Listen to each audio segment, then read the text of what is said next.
हरिओम प्रिय भक्तों, आप सभी का दिन शुभ हो। आज हम आपको सुनाएंगे पौष महाकथा का 16वां अध्याय। इससे पहले के अध्याय सुनने के लिए आपका बहुत बहुत धन्यवाद। हमारे चैनल पर ऐसे ही साथ बनाए रखें। हमारा चैनल सब्सक्राइब करें, लाइक करें और वीडियो को शेयर जरूर करें। आइए अब सुनते हैं आज का पंचांग। आज 19 दिसंबर दिन सोमवार, पौष माह शुक्ल पक्ष की प्रतिपदा तिथि है, जो 20 दिसंबर सुबह 7:13 पर शुरू होगी और 21 दिसंबर सुबह 9:11 पर समाप्त हो जाएगी। आज सूर्योदय होगा सुबह 7:07 पर, सूर्यास्त होगा शाम 5:41 पर। अशुभ मुहूर्त के बारे में बात करें तो आज राहु काल सुबह 9:45 से सुबह 11:05 तक रहेगा। शुभ मुहूर्त अभिजीत मुहूर्त दोपहर 12:03 से दोपहर 12:45 तक रहेगा। अमृत काल शाम 6:22 से रात 8:08 तक रहेगा। ब्रह्म मुहूर्त की बात करें तो ब्रह्म मुहूर्त सुबह 5:31 से सुबह 6:19 तक रहेगा। आइए सुनते हैं शुभ फल देने वाली, घर को धन धान्य से भर देने वाली सीता नित्नेम की कथा। यह कहानी माता सीता कहती थी और श्री राम इसे सुना करते थे।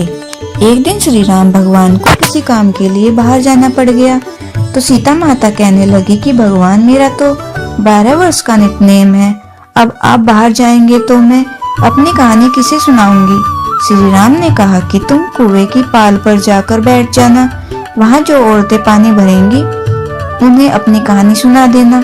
सीता माता कुएं की पाल पर जाकर बैठ जाती है। एक स्त्री आई, उसने रेशम की जरी की साड़ी पहन रखी थी और सोने का घड़ा ले रखा था। सीता माता उसे देखकर कहती हैं कि बहन, मेरा 12 वर्ष का नित्नेम सुन लो। पर वह स्त्री बोली कि मैं तुम्हारा नित्नेम नहीं सुनूंगी। मैं तुम्हारा नित्नेम सुनूंगी तो मुझे घर जाने में देर हो जाएगी, मेरी सास मुझसे लड़ेगी। उसने कहानी नहीं सुनी और चली गई। उसकी रेशम की जरी की साड़ी फट गई, सोने का घड़ा मिट्टी के घड़े में बदल गया। सास ने देखा तो पूछा कि ये इसका दोष अपने सर पर लेकर आ गई है। बहू ने कहा कि कुएं पर एक औरत बैठी थी, उसने कहानी सुनने के लिए कहा, लेकिन मैंने सुनी नहीं, जिसका यह फल मिला।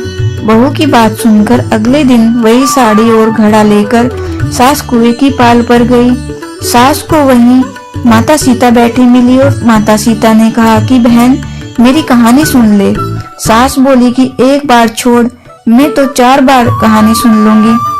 राम आए, लक्ष्मण आए, देश के पुजारी आए, नित्नेम का नेम लाए, आओ राम बैठो राम, तपी रसोई जियो राम, माखन मिश्री खाओ राम, दूध बतासा पियो राम, सूत के पल का मोठो राम, साल दुसाला पोठो राम, साल दुसाला ओढ़ो राम, जब बोलू जब राम ही राम, राम संवारे सबके काम, खाली भंडार भरेंगे, सबका बेड़ा पार करेंगे, श्री राम जय जय राम। सास बोली कि बहन, कहानी तो बहुत अच्छी लगी। कहानी सुनकर सास घर चली गई और उसकी साड़ी फिर से रेशम की जरी की बन गई। मिट्टी का घड़ा फिर से सोने का घड़ा में बदल गया। बहू कहने लगी, सासू माँ, आपने ये सब कैसे किया। सास ने कहा कि बहू तो दोष लगा के आई और मैं यह दोष उतार कर आई हूँ। बहू ने फिर पूछा कि वह कुएं वाली स्त्री कौन है। सास बोली कि वो सीता माता थी, वो पुराने से नया कर देती हैं, खाली घर में भंडार भर देती हैं, वह लक्ष्मी जी का वास घर में कर देती हैं, आदमी की जो भी इच्छा हो उसे पूरा कर देती हैं। बहू बोली, ऐसी कहानी मुझे भी सुना दो। सास बोली कि ठीक है, तुम भी सुनो। और सास ने कहानी शुरू की। राम आए, लक्ष्मण आए, देश के पुजारी आए, नित्नेम का नेम लाए, आओ राम बैठो राम, तपी रसोई जियो राम, माखन मिश्री खाओ राम, दूध बतासा पियो राम, सूत के पल का मोठो राम, साल दुसाला पोठो राम, साल दुसाला ओढ़ो राम, जब बोलू तब राम ही राम, राम सवारे सबके काम, खाली घर भंडार भरेंगे, सबका बेड़ा पार करेंगे। श्री राम जय जय राम। कहानी सुनकर बहू बोली कि कहानी तो बहुत अच्छी है। सास ने कहा कि ठीक है, इस कहानी को रोज कहा करेंगे। अब सास बहू रोज सवेरे उठती, नहाती धोती और पूजा करने के बाद नित्यनेम की सीता जी की कहानी कहती।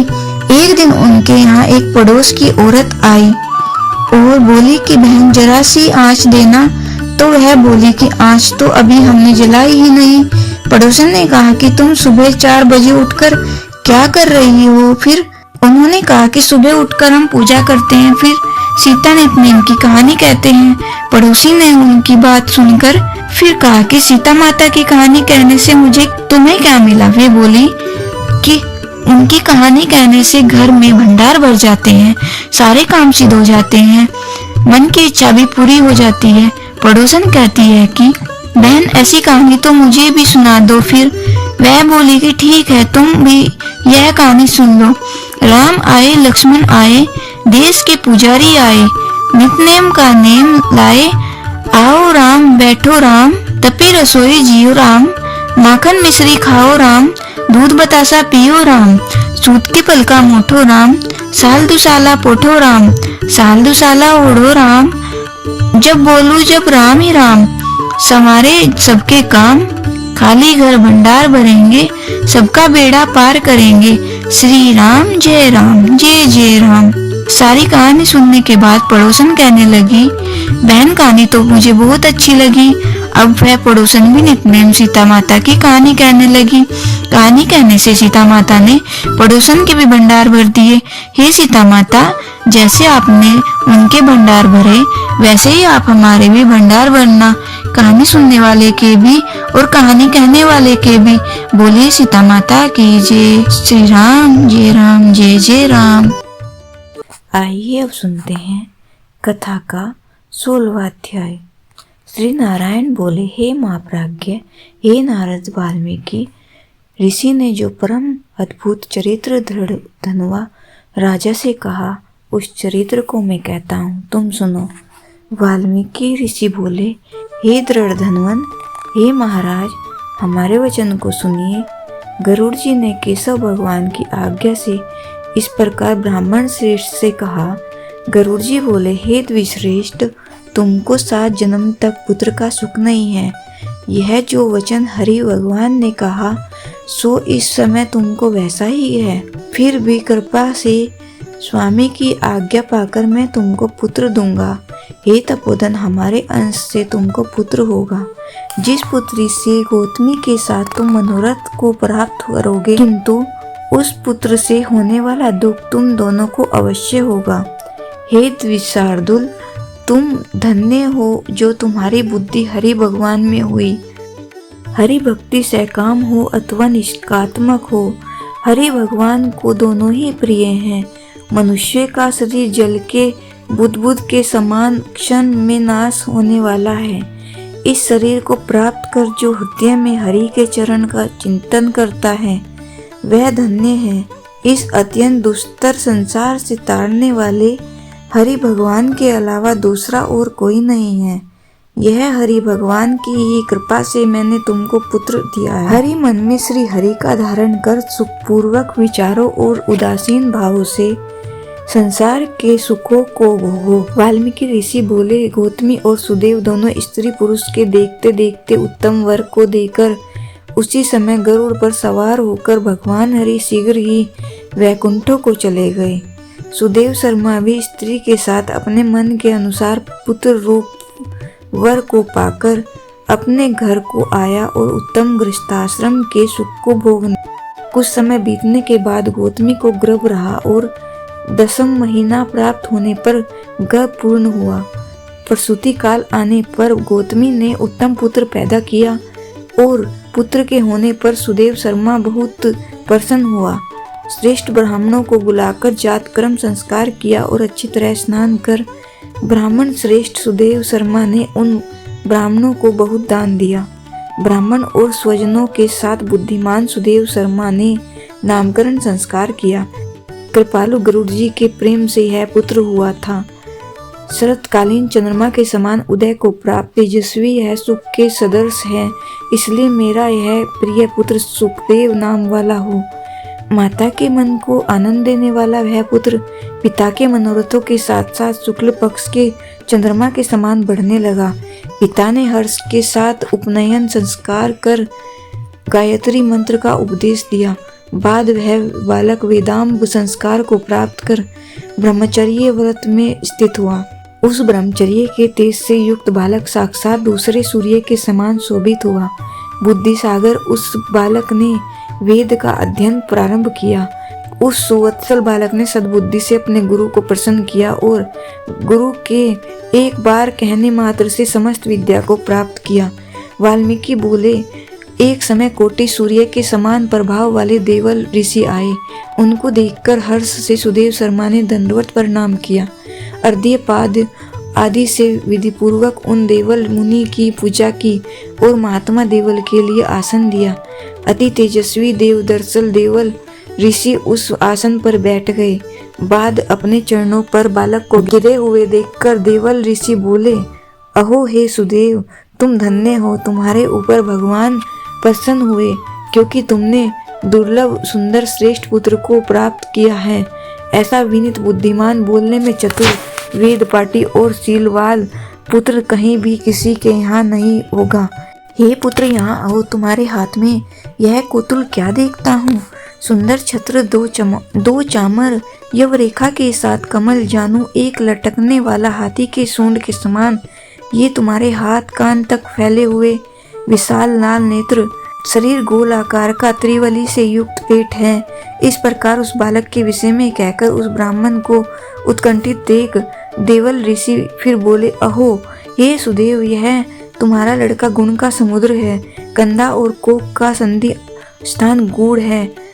शंख के समान उतार चढ़ाव युक्त गला वाला, चिक्कण टेढ़े सिर के बाल वाला, ऊंची छाती, लंबी गर्दन, बराबर कान, बैल के समान कंधा, इस तरह समस्त लक्षणों से युक्त है पुत्र श्रेष्ठ भाग्य का निधि है। एक ही बहुत बड़ा दोष है जिससे सब व्यर्थ हो गया। इस प्रकार कहकर सिर कांपते हुए दीर्घ श्वास लेकर देवल मुनि बोले, प्रथम आयु की परीक्षा करना, बाद लक्षणों को कहना चाहिए। आयु से हीन बालक के लक्षणों से क्या प्रयोजन है? हे सुदेव, यह तुम्हारा लड़का 12वें वर्ष में डूबकर मर जाएगा। इससे तुम मन में शोक नहीं करना, अवश्य होने वाला निसंदेह होकर ही रहता है। मरणासन को औषध देने के समान उसकी कोई प्रतिक्रिया नहीं है। वाल्मीकि मुनि बोले, देवल मुनि इस प्रकार कहकर ब्रह्मलोक को गए और गौतमी के साथ सुदेव ब्राह्मण पृथ्वी पर गिर गया। पृथ्वी पर पड़ा हुआ देवल ऋषि के कहे हुए वचनों को स्मरण कर चिरकाल तक विलाप करने लगा। बाद उसकी स्त्री गौतमी धैर्य धारण करती हुई पुत्र का अपनी गोद में लेकर प्रथम प्रेम से पुत्र का मुख चुंबन कर बाद पति से बोली। गौतमी बोली, हे द्विजराज, होने वाली वस्तु में भय नहीं करना चाहिए। जो नहीं होने वाला है वह कभी नहीं होगा और जो होने वाला है वह होकर रहेगा। क्या राजा नल, रामचंद्र और युधिष्ठिर दुख को प्राप्त नहीं हुए? राजा बलि भी बंधन को प्राप्त हुआ, यादव नाश को प्राप्त हुआ, हिरण्याक्ष कठिन वध को प्राप्त हुआ, वृत्रासुर भी मृत्यु को प्राप्त हुआ, सहस्त्रार्जुन का सिर कटा गया, रावण के भी उसी तरह सिर कटे गए। हे मुने, भगवान रामचंद्र भी वन में जानकी के विरह को प्राप्त हुए, राजश्री परीक्षित भी ब्राह्मण से मृत्यु को प्राप्त हुए। हे मुनेश्वर, इस प्रकार जो होने वाला है वह अवश्य होता है। इसलिए हे नाथ, उठिए और सनातन हरि भगवान का भजन करिए, जो समस्त जीवों के रक्षक हैं और मोक्ष पद को देने वाले हैं। वाल्मीकि ऋषि बोले। इस प्रकार सुदेव शर्मा ने अपनी स्त्री गौतमी के वचन को सुनकर स्वस्थ हो हृदय में हरि भगवान के चरणों का ध्यान कर पुत्र से होने वाले शोक को जल्दी से त्याग दिया। इति श्री बृहन्नारदीये पुराणे पुरुषोत्तम मास महात्म्ये षोडशो अध्याय समाप्तम। हरि शरणम। विष्णु भगवान की जय, कृष्ण भगवान की जय। तुलसी चालीसा। श्री तुलसी महारानी करो विनय सिरनाय, जो मम हो संकट विकट दीजिए मात सनाय नशाय। नमो नमो तुलसी महारानी, महिमा अभी न जाए बखानी। दियो विष्णु तुमको सन्माना, जग में छायो सुयस महाना। विष्णु प्रिया जय जयते भवानी, तिहु लोक की हो सुख खानी। भगवत पूजा कर जो कोई, बिना तुम्हारे सफल न होई। जिन घर तव नहीं होए निवासा, उस पर करे विष्णु नहीं बासा। करे सदा जो तव नित सुमिरन, तेहि के काज होए सब पूरन। कार्तिक मास महात्म तुम्हारा, ताको जानत सब संसारा। तव पूजन जो करे कुंवारी, पावे सुंदर वर सुकुमारी। कर जो पूजन नित प्रति नारी, सुख संपत्ति से होए सुखारी। वृद्धा नारी करे जो पूजन, मिले भक्ति होवे पुलकित मन। श्रद्धा से पूजे जो कोई, भवनिधि से उतर जावे सोई। कथा भागवत यज्ञ करावे, तुम बिन नहीं सफलता पावे। छायो तब प्रताप जग भारी, ध्यावत तुम्ही सकल चितधारी। तुम्ही मात यंत्र तंत्रन, सकल काज सिद्धि होवे सन में। औषधि रूप आप हो माता, सब जग में तब यश विख्याता। देव ऋषि मुनि ओ तपधारी, करत सदा तब जय जयकारी। वेद पुराणन तब यश गाया, वेद पुराणन तब यश गाया। महिमा अगम पार नहीं पाया। नमो नमो जय जय सुख कारणी, नमो नमो जय दुख निवारणी। नमो नमो सुख संपत्ति देनी, नमो नमो अग काटन छेनी। नमो नमो भक्तन दुख हरनी, नमो नमो दुष्टन मद छेनी। नमो नमो भव पार उतारिनी, नमो नमो परलोक सुधारनी। नमो नमो निज भक्त उबारनी, नमो नमो जन काज सवारनी। नमो नमो जय कुमति नाश, नमो नमो जय कुमति नसावनी। नमो नमो सुख उपजावनी। जयति जयति जय तुलसी माई, ध्याऊं तुमको शीश नवाई। निजन जानी मोही अपनाओ, बिगड़े कारज आप बनाओ। करो विनय में मात तुम्हारी, पूर्ण आशा करो हमारी। शरण चरण कर जोरी मनाऊं, निस्दिन तेरे ही गुण गाऊं। करहु मात यह अब मोह पर दाया, निर्मल होए सकल मम काया। मंगू मात यह वर दीजिए, सकल मनोरथ पूर्ण कीजिए। जनू नहीं कुछ नेम अचारा, क्षमो मात अपराध हमारा। ब्रह मास करे जो पूजा, ता सम जग में और न दूजा। प्रथम ही गंगा जल मंगवावे, फिर सुंदर स्नान करावे। चंदन अक्षत पुष्प चढ़ावे, धूप दीप नैवेद्य लगावे। करे आचमन गंगा जल से, ध्यान करे हृदय निर्मल से। पाठ करे फिर 40 की, स्तुति करे मात तुलसा की। यह विधि पूजा करे हमेशा, ताके तन नहीं रहे क्लेशा।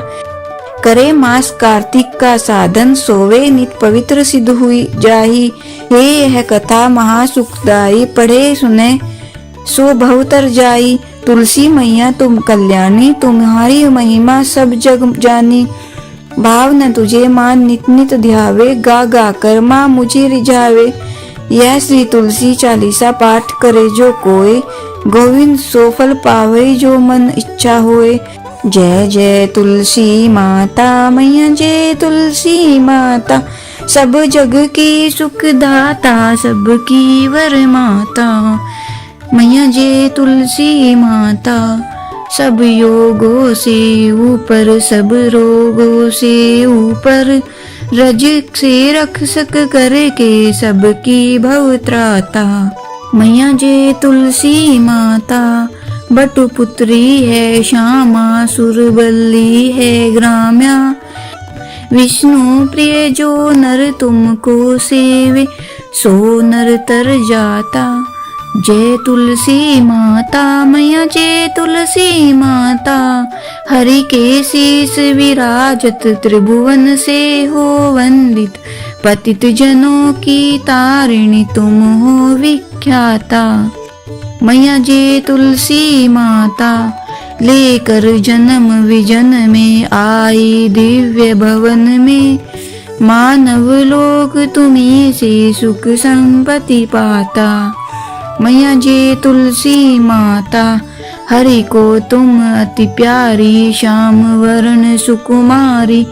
प्रेम अजब है उनका, तुमसे कैसा नाता, हमारी विपद करो तुम, कृपा करो माता। मैया जय तुलसी माता, जय जय तुलसी माता, मैया जय तुलसी माता। सब जग की सुखदाता, सबकी वर माता, मैया जय तुलसी माता। बोले तुलसी माता की जय। सूर्य चालीसा।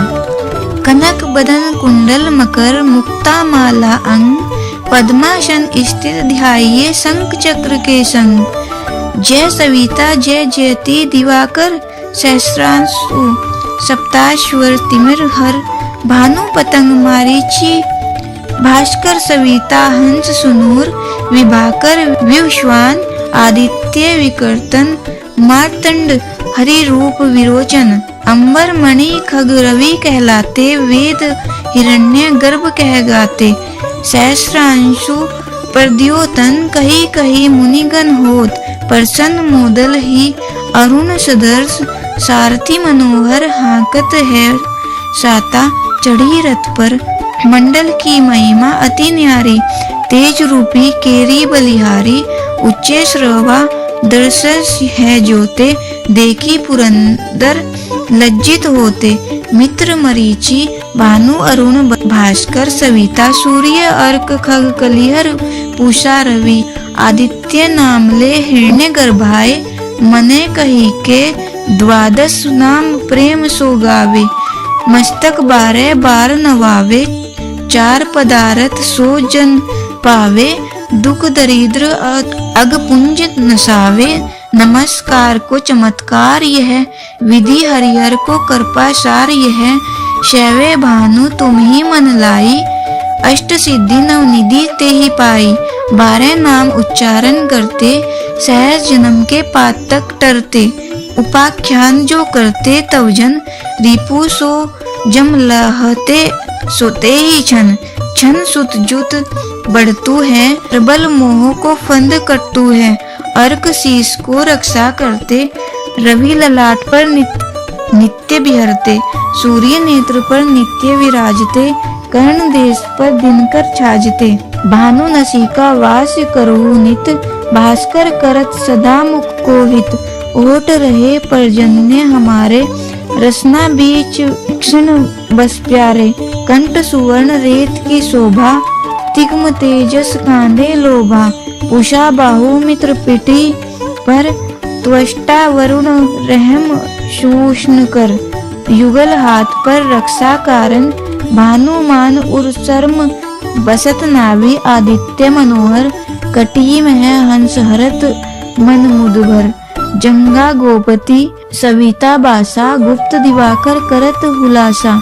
विवस्वान पद की रखवारी, बाहर बसते नित तमहारी। सहस्र सांसु सर्वांग समारे, रक्षा कवच चरित्र विचित्र विचारे। अस जोज जन अपने न माही, भय जग बीच करहु ते ही नाही। दरिद्र कुष्ठ ते ही कबू न व्यापे, जोजन या को मन में जापे। अंधकार जग का जो हरता, नव प्रकाश से आनंद भरता। ग्रह गण ग्रसी न मिटावत जाही, कोटि बार में परनवो ताही। मंद सदर्श सुत जन्म में जाके, धर्म राज सम अद्भुत बाके। धन्य धन्य तुम दिग्मनि देवा, किया करत सुरमुनि नर सेवा। भक्ति भावयुत पूर्ण नियम सो, दूर हटत सो भव के भ्रम सो। परम धन्य सो नर तनहारी, हे प्रसन्न जेहि पर तमहारी।